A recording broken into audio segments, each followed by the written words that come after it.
ኑሮ ስለከበደኝ ወደ ገጠር ልገባ ነው የምትል አንጋፋ አቀንቃኛለች። ማናት? ከታዲያስ አዲስ እያደመጣችሁ የምትገኙት ታዲያስ አዲስ ነው። አሁን ደግሞ ወደ አንጋፋ ድምጻይቷ መተናል። ያው ከጀርባ ያለው ነገር ደስ ባይልም ኑሮ ስለከበደኝ ወደ ገጠር ልገባ ነው አለች። ግን ማናት? እንግዲህ ማንነቷ ግልጽ ነው። ካሁን በፊት በሰራቻቸው ስራዎች ትታወቃለች። በቅርቡ አሜሪካን ሀገር ቱር አድርጋን የመጣችው ከዛ ስትመለስ ቤቷ ተዘርፎ ጠበቃት። ይቅርታ እንዴ አሜሪካ ሄዳ መታ ነው ኑሮ ይመራራት? ምን ነው አሜሪካን ደርሶ መምጣት ኑሮ ያቀላል? ኑሮ ያቀላል ማለት ሳይሆን ብዙ ጊዜ ወደ አሜሪካ ሲሄዱ ወይ እዛው ይቀራሉ ወይም ደግሞ እዛ ኮንሰርት ሰርቶ ይመጡና ጥሩ ነገር ይዘው የሚመለሱ ይመስለኛል። እቻ አቀንቃኝ እንግዲህ አሜሪካን በቅርቡ ሄዳ ነበረ። አዎ ቱር አድርጋ ነበረ። ቱር ግን ያደረገችው ከዚህም ስትሄድ ለሕክምና ነበረ።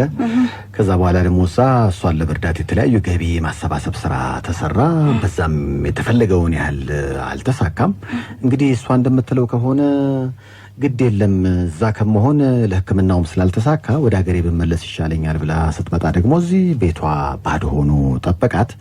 ስለዚህ ግራ ቀኙን አየሁት፣ ኑሮም ከፋ። ስለዚህ ያለኝ አማራጭ ሰውንም በተደጋጋሚ ስላስቸገርኩት ለምን አስቸግራለሁ ብዬ ዳግም አሁን ወደ ትውልድ ቀዬ ልሰደድ ብላ እዚህ ውሳኔ ላይ ደርሳለች። እስካሁን አልነገርከኝም ማንነቷን። ግን አሁን የነገርከኝ ታሪክ በአጠቃላይ የተደራረበ ችግር ነው። ተዘናለች። ግን ማናት? ማንነቷን እንግዲህ ካሁን በፊት በሰራቻቸው ስራዎች እስኪ እናስታውሳት።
ዘሪቱ ጌታሁን አው ከዚህ ቀደም አሜሪካ ልትሄድ እንደሆነ ሰምቻለሁ። እዛም ከደረሰች በኋላ በእንጫወት ፕሮግራም ላይ ኢንተርቪው ስትደረግ አይቻት። በጣም አንጋፋ ድምጻዊት ናት። እንዲያውም ሁሌ በአዲስ ዓመት የሷ ዘፈን በቃ አይቀርም የግድ ነውና እዚህ ደረጃ እዚህ ችግር ላይ እንዳለች አላቅም ነበር። የሚገርምሽ ይሄ ነው እንግዲህ አሁን የውጭውና የኛን የሚለየው። አሁን ለምሳሌ እንቁጣጣሽ የሚለው ዘፈኗ የአዲስ ዓመት በቃ ባንዲራ የግድ ነው። በቃ የግድ እስከሚመስል ድረስ ሁሉም ትልልቅ አንጋፋ ድርጅት በሷ ዘፈን ነው ድርጅቱን የሚያስተዋውቀው። እንኳን አደረሳችሁ ከማለቱ በፊት የሷን ዘፈን ያጫውታል። ግን አሁን ውጭ ሀገር ቢሆን ለዚህችም ይከፈላልና እቻ አቀንቃኝ እንግዲህ ባዶ ቤት አትሆንም። በቃ ወደ መጣሁበት ልመለስም አትልም። ይሄ እንግዲህ ችግር ይቀርፋል ተብሎ የሚጠበቀው አዲሱ አዋጅ ነውና ምናልባት ያ ነገር ሊያስተካክለው ይችላልና አቀንቃኞች የለፉበትን ማግኘት አለመቻላቸው ይመስለኛል በስተመጨረሻ አይ እንግዲህ ምን አማራጭ አለኝ እንግዲህ አስቢው ከገጠር የመጣችው ወደዚህ እዚህም መታለፍታ የሰራችው የከተማን ህይወት ብዙ ነገር ነው ብቻ ለማንኛውም በመከራ ላይ መከራ ተደራርቦባታል ዘሪቱ ጌታውን ደውዬላታለሁ እንግዲህ ስለደረሰባት ዝርፊያ ስለ አሜሪካን ቆይታዋ ከዛ ደግሞ አሁን ስለ መጨረሻው ውሳኔዋ እንድታጫውተኝ ይሁን እስኪ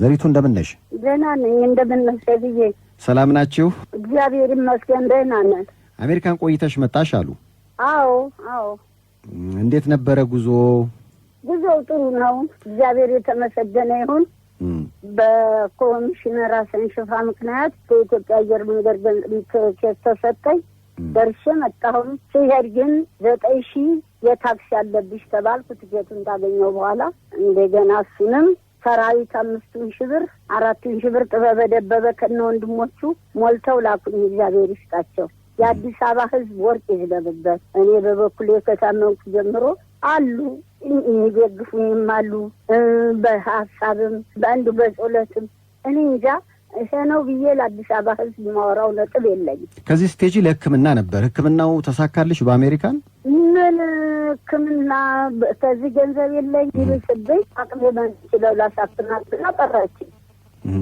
ከዛ እሷም የልጆች እናት ናት አትችልም እንደ ዶክተር በላቸው የሚባል ዶክተር ጣሰው ናቸው እዛ ሀገር ታዋቂ ሐኪሞቹ ዶክተር በላይነህ ጋር ብዙ ጊዜ አመላለሰች በላቸው ጋር ግን ሊሳካ አልቻለም ታመምኩ ሲብስብኝ ደወልኩ ዲሲ ለሻምበል በላይነህ ከዛ እሱ መጣ ወሰደኝ ከኢትዮጵያ ኮሚኒቲ ጋራ ተነጋገረ ከነዳዊት በላይነህ ጋራ እነሱ ሆኑ አንደኛ ቤት የለም ማረፊያ ዘመድ የለዛ ማርፍበት የለኝም ዘመድም የለኝ ገንዘብም የለኝም አሁን ያንን ሁሉ ጣጣ ሻምበል በላይነህ የሆቴል እየከፈለ ለኔ ምግብ እየከፈለ ብዙ ነገር ረዳኝ እግዚአብሔር ይስጠው እኔ ደግሞ የሰማሁት እንግዲህ አሜሪካን ያረክሹ ቆይታ ጨርሰሽ ወደ ሀገር ደግሞ ወደ ኢትዮጵያ ስትመለሺ ቤትሽ ተዘርፎ ጠበቀሽ የሚባል ነገር ሰማሁ እውነት ነው አዎ ከዛ መጣሁኝ ስመጣ ምን ተደረገ መሰለህ ህክምናው ለሐምሌ 28 ሲቀጠር አገር ይገባለሁ አልችልም ብዬ ከዚህ ተነስቼ ወደ ሀገር ስመጣ ውሃም ጠጣበት ብርጭቆ የለም ቤቱ አልተሰበረ ምን አላለ ቤቱ እናቱ እንደወለደችው ባዶውን ብርድ ልብስ የለኝ አንሶላ የለኝ ምንም ነገር ሳይኖር ቤቱ ባዶውን አገኘሁ ቴሌቪዥን የለ ምን የለ ማን የዘረፈው ታዲያ ማን ሊሆን ይችላል ዝርፊያውን ያከናወነው ምን አውቃለሁ ወይ በሩን ከፍቶ ሲሄድ ልጁ ወይንም ቆልፍ ያለው ብሎ ረስቶ ሲሄድ እማቀው ነገር የለኝም ሰይፍዬ እና ቤት የባዶውን አገኘሁ ህይወት ብዙም አልተመቻትምና እንደውም እንዲህ ከሆነ ወደ ሀገሬ እገባለሁ ወደ ገጠር እያለች ነው የሚባልም ነገር ሰማሁ አዎ ልገባ ነኝ አሁንም ቢሆን ምንም ተጨባጭ ነገር ስለሌለኝ እንደውም ለፋሲካ ሀገር ይገባለሁ እያልኩ ነው እቃ ምን አንዲ መሐመድ የሚባል ልጅ ከሳውዲ አረቢያ የመጣ አየኝና መጥቶ ቴሌቪዥን ገዝቶልኝ ሄደ እግዚአብሔር ይስጠው እኔ እሷኑ ሽጬ ትራንስፖርት ትሆነኛለች ሀገሬ እገባለሁ የቤት ኪራይ የማብራት የውሃ እኔ ብቻዬን መኖር አልችል ሰራተኛ ታላገኘው የዛ ሁሉ አቅም የለኝም ስለዚህ ባላገር ገባና ዘመዶች እንዳረጉ ያርጉኝ ያለኝ እድል ይሄ ብቻ ነው እንግዲህ ዘሪቱ እውነቱን ለመናገር ያው ነገሮች የተሰካኩ አልመሰለኝም አሜሪካንም ላንቺ እርዳታ ፕሮግራም ሊዘጋጅ ሲል ኃይለኛ በረዶ እንደጣለ ሰምቻለሁ አዎ ምን እኔ ባዶ እጄን ነው የመጣሁት በረዶ ጣለ ሰው የሚለምነው ሻምበል በላይነህ ነው አሰባሰበ አልተሳካም ትልቅ በረዶ ጣለ ትንሽ የተሰባሰበውንም ገንዘብ ለልጅሽ ሰጠሽ የሚባል ነገር ሰማው ለልጄ ምን ሰጠዋለሁ ማን ነው ቤቱን አጽዳልኝ ብዬ ሰጠሁት ባዶ ቤት ነው ምን ይጸዳል አለኝ እኔ ሁሉ መጥፋቱን አላውቅም አጽዳልኝ ብዬ ሰጠው ከዛ ተነስቼ ማብራት አለብኝ ውሃ አለብኝ የቤት ኪራይ አለው ዝፍ ፖሊስ ሆስፒታል ዝፍ 9 ብር አለብኝ በወር እሱን ከፋፍዬ እኔ ባዶ እጄን ቁጭ አልኩልሃለሁ እኔ ምንም ያገኘሁት ጥቅም ያገኘሁት ነገር ምንም የለኝም እግዚአብሔር ይስጠው ሻምበል በላይነህ ባዶ እጅሽን እንዳትገቢ ብሎ አሰባስቦ ማነው 1000 ምናምን ዶላር ሰጠኝ። እሷንም መነዛዝሬ ጨረስኩ። ማብራት ቁጭ ብሏል። የ8 ወር ውሃ ቁጭ ብሏል። ከነመቀጫ እንግዲህ ይሄን ነገር የሰሙ ሁሉ ዝም አይሉም ብዬ ተስፋ አደርጋለሁ። ዘሪቱ እንግዲህ አንተ ታውቃለህ፣ እኔ ግን ምንም ነገር ስለሌለ ዝም ብዬ ወደ ሀገሬ ነው። ህዝብንም ከማስቸግር ህዝቡ እኔን ለመርዳት ወደ ኋላ አይልም። የኑሮ ውድነት አለ። ዝናብ ዘነበ ወይ ቢልህ እንደ ደጀው ነው። እኔ በሰውም አላዝንም እና ስለዚህ እኔ አማራጬ ወደ ሀገሬ መግባትና አሰብኩ። አይም ተባለ። እስኪ እንግዲህ አንዱም አንተ ነህ። አይዞሽ እንግዲህ አልታወቀም። አይዞሽ እንግዲህ ዘሪቱ ከታዲያስ አዲስ ጋር ስላደረግሽ ቆይታ ከልብ አመሰግናለሁ። ይሄን ያደመጡ ሁሉ ዝም አይሉም ብዬ ተስፋ አደርጋለሁ። አይዞሽ ለማለት ነው የደወልኩልሽ። አይዞሽ ዘሪቱ። እሺ እኔ ጌታሽ። እሺ ታዲያስ አዲስ እንግዲህ ከዘሪቱ ጋር ያደረገ ቆይታ ይመስላል። የሚያሳዝን ታሪክ ነው።